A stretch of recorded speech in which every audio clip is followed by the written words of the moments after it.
너 우리 경기도의 경기라는 이름이 내년이면 무려 1000년이 되는 거 알아? 1000년? 1000년이라고 하니 왠지 환상 속의 도시 같다. 1000년의 해를 맞이해서 경기도에서는 투어를 다니며 우리 도민들의 의견을 모으고 있대. 모아서 뭐하게? 우리의 의견을 모아 정책이 되게 한다는 거지. 단순히 1000년이 된 환상 속의 도시가 아니야. 우리의 상상이 현실로 구현되는 곳이야. 대한민국의 심장 경기도. 고려시대부터 불린 경기라는 이름은 어느새 1000년이 되었습니다. 1000년 동안 대한민국의 심장으로 뛰어온 만큼 경기도민의 목소리를 모아 미래 비전을 만들어가겠습니다. 이 캠페인은 경기도와 경기문화재단이 함께합니다. 사운드 오브 뉴스 시간입니다. 김민아 기자 어서 오세요. 안녕하세요. 오늘 들어볼 소리는요. 최근에 계속 논란이 되어왔던 조기취업 형태의 현장 실습, 이것을 전면 폐지하기로 정부가 이제 추진하는 방안을 얘기를 하고 있는데요. 이 소리를 한번 들어보시죠. 저 반짝이는 불빛을 따라 떠났던 길. 언제까지 사람이 죽어야 관심을 가져주시고 그 관심도 잠깐 가져주시면서 고쳐나가지 않는 게, 도배들이 취업한다고 응원해달라고 할 때 응원을 해주는 게 잘하는 건지 잘 모르겠다는 생각이 들었습니다. 저와 제 친구들은 운이 좋아서 지금까지 사람을 막 다른 길을 찾고 있는데 주위에서 죽어나간다면 제가 그때 응원해준 게 너무 험한 세상에서 남도. 정부는 이번 사건을 계기로 학생을 노동력 제공 수단으로 활용하는 조기 취업 형태의 운영 방식을 2018년부터 전면 폐지하겠습니다. 학습 중심 현장 실습을 전면 적용하고자 합니다. 네, 앞으로 어떻게 한다는 건지 다시 좀 설명해 주세요. 올해 8월부터 이 직업계고등학교 현장 실습을 근로 중심에서 학습 중심으로 전환하는 단계적 방안, 이게 계속 추진이 되어 왔는데 지금 가시적인 성과가 없고 오히려 학생들의 안전과 학습권을 침해하는 사건이 계속되어 왔다는 것이거든요. 그래서 애초에 계획을 좀 확 이제 일정을 당겨서 내년부터 조기 취업 형태의 현장 실습은 전면 폐지하고 학습 지도와 안전관리 등을 하는 학습 중심의 현장 실습만 허용하겠다라는 게 정부의 방침입니다. 이게 이제 일선에서도 좀 적용될 수 있도록 우수 현장 실습 기업의 후보군을 학교에 제공을 하고 기업에 다양한 인센티브를 제공하겠다, 이런 계획도 포함이 되어 있는데요. 또 현재 현장 실습이 실시되고 있는 모든 현장을 전수점검해서 문제가 발견되면 실습생을 바로 학교로 돌려보내도록 즉시 조치하는 방안도 추진이 됩니다. 또 학생들이 안전을 위협받거나 인권 침해가 이뤄지는 경우에 신속 대응할 수 있도록 현장 실습 상담센터, 이것도 설치 운영된다고 하네요. 예. 근데 직업계고등학교는 그렇게 현장 실습을 시켜가지고 그 곧바로 취업으로 연결되도록 해서 그 취업률이 높아야 그 직업계고등학교의 성과가 높은, 이런 식으로 지금 평가받고 있지 않습니까? 그렇습니다. 그 관행도 좀 수정을 해야 되는 거 아닐까요? 그렇습니다. 그래서 정부가 이제 내놓은 방안을 보면 지금 이제 그 교육청이 취업률을 학교 평가 지표, 이걸로 점수화해서 각종 예산 배정 등에 활용하는 체제를 개선하겠다, 이렇게 얘기를 하고 있거든요. 구체적으로는 지금 취업률을 양적인 측면으로만 평가하는 게 아니라 학생들의 고용 안정성 등의 어떤 취업의 질을 확인할 수 있는 유지 취업률 조사, 이것을 이제 반영하겠다는 것이고, 통계청의 승인을 받아서 고용보험 데이터베이스를 활용해서 이런 조사를 가능하게 하겠다. 라는 내용이 지금 대책에 포함되어 있습니다. 예, 이제 이렇게 하면 되는 겁니까? 지금까지 말씀드린 대책을 현실에 적용할 경우에 여전히 이제 한계가 남아있는 부분이 있는데요. 일선 학교가 양질의 현장 실습 업체를 직접 발굴하고 또 업체의 부당노동 행위 등을 점검을 해야 된다. 이 어려움이 완전히 해소되지는 않는다라는 점이 문제라고 지적이 되고 있습니다. 그래서 좀 이런 대책에도 불구하고 학교 대신 정부가 업체를 좀 발굴하고 지도 감독하는 등의 적극적 역할을 더 맡아줘야 된다. 이런 목소리가 현장에서 나오고 있습니다. 네. 다음 뉴스는요?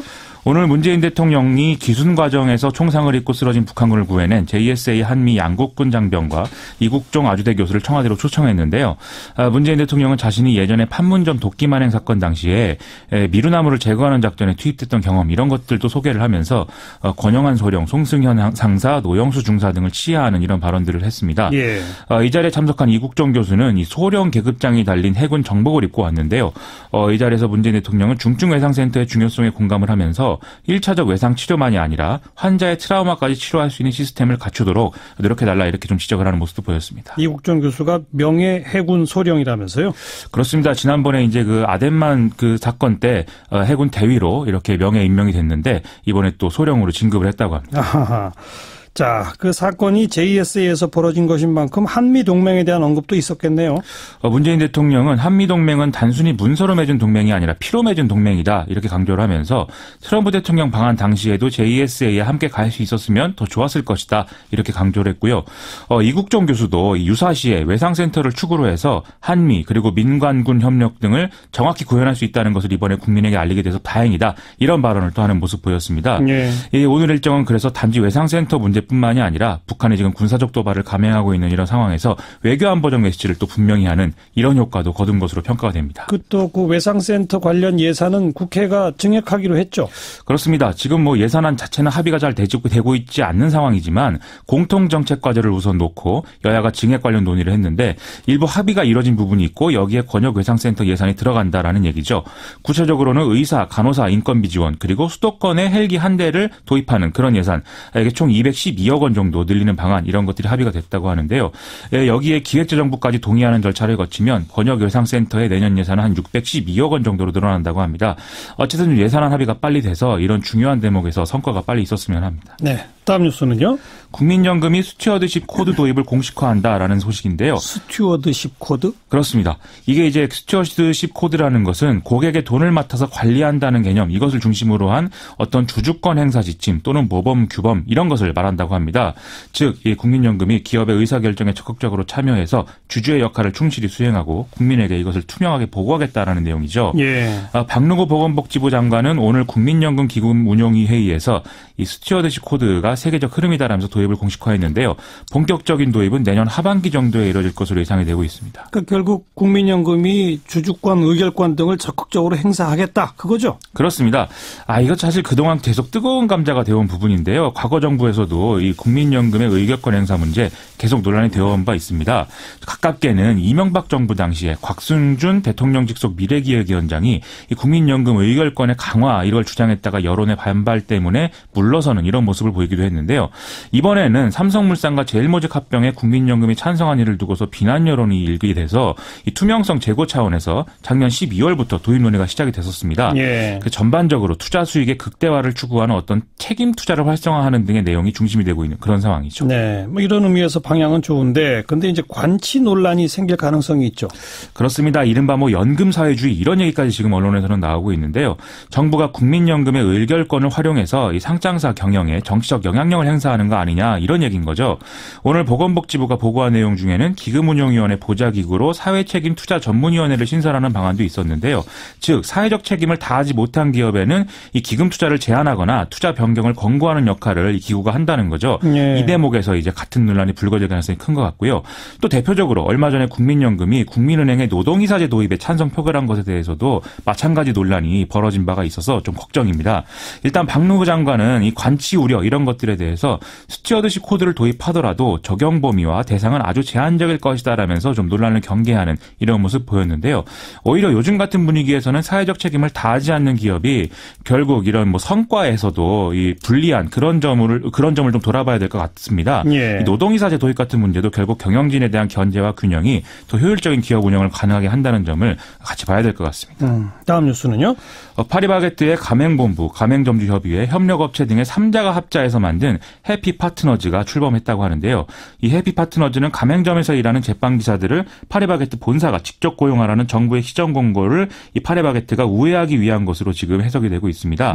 파리바게뜨는 제빵기사의 전체의 70%가 본사의 직접 고용에 반대하면서 해피파트너즈에 고용되기를 희망한다 이렇게도 밝히고 있는데요. 이러한 사실이 인정이 된다면 파리바게뜨가 정부 시정 지시를 이행하지 않고 내야 할 과태료가 애초에 한 530억 원 수준에서 전체 30% 수준인 160억 원 정도로 줄어들 수가 있습니다. 지금 시정 지시의 기한이 5일까지이기 때문에 이때까지 되도록이면 모든 제빵기사들이 해피파트너즈 고용에 동의할 것을 기대한다라는 게 지금 파리바게뜨 측의 입장입니다. 제빵기사들이 정말 자발적으로 해피파트너즈로 고용되는 걸 동의하는 겁니까? 지금 이제 이 동의서를 작성하게 돼 있거든요. 직접 고용을 포기하고 해피파트너즈의 고용을 원한다. 이런 내용의 이 서명을 하는 과정이 있어야 되는데 이 고용노동부의 좀 판단이 필요한 대목일 수 있을 것 같습니다. 예를 들면 파리바게뜨 노조 등은 관리자가 동의서에 사인할 것을 제빵기사들에게 종용을 하고 바로 옆에 서서 다양한 방식으로 압박을 가했다. 이렇게 주장을 하고 있거든요. 또 해피파트너즈의 사업 목적을 보면은 인력공급업, 용역업 이렇게 명시가 되어 있는데 애초에 고용노동부의 시정 지시는 불법 파견에 대한 것이었기 때문에 이 회사를 만든 건 역시 불법적 구조를 반복한다는 점에서 같은 문제를 야기한다라는 게 또 노조 주장입니다. 네. 그래서 이 노조 측은 자신들이 모은 제빵 기사들의 직접 고용 포기각서에 철해서 이걸 본사에 제출하는 이런 이제 행사도 가졌는데요. 그래요. 파리바게트는 또 고용노동부 시정 지시에 대한 소송 역시도 같이 진행한다는 입장이기 때문에 이 문제와 관련한 논란은 계속 이어질 것으로 보입니다. 뭔가 좀 꼼수 같은 느낌이 드네요. 일단 이 노조 주장은 거의 그런 것이고요. 확실하게 확인하기 위해서 고용노동부의 역할이 필요한 것 같습니다. 네, 수고하셨어요. 고맙습니다. 김민아 기자였습니다.